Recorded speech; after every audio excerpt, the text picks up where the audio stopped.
in hell. Work was hell, and he came home and it was hell. He took the long way home and stopped off for gas. He made him sick. His stomach was in knots and he had pains in his chest.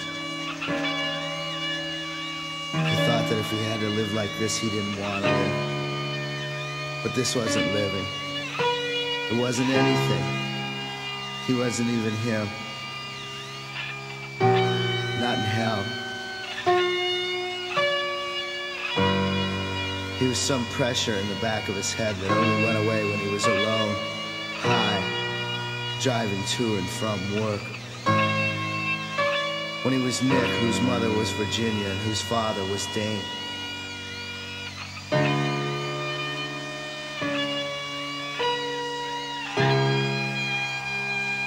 He thought back to a long time ago.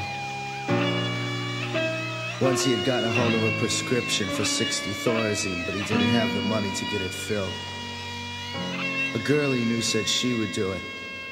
Take the script to the drugstore and pay for it in return for half the pills.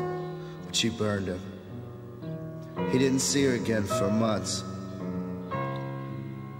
He would have wondered whatever happened to that girl, except that he married her 5 years ago, so he knew that she was upstairs in her bedroom.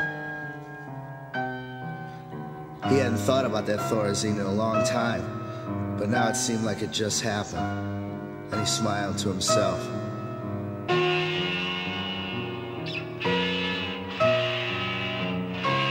The washing machine in the kitchen made the apartment sound and vibrate like the engine room of a small steamer, and he felt her looking at him, looking from the stairway.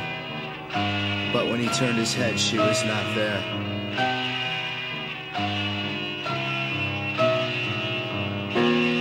Now she came, standing near his chair for a moment, as if to take a cigarette from her pack on the table next to him. But he pretended to read, and she went into the kitchen where he watched her dark reflection on the screen of the turned-off TV as she fixed him a cup of coffee. He watched her like a show. "Thank you," he said, as she brought him the coffee. It was all predestined, or so it seemed to him, somehow inescapable. She went upstairs and after a while came back down. "This is really bizarre," he said, "because just last night I had a dream you were wearing that." And she wanted to make up too. "Let's not fight like this anymore, baby," she said in his ear.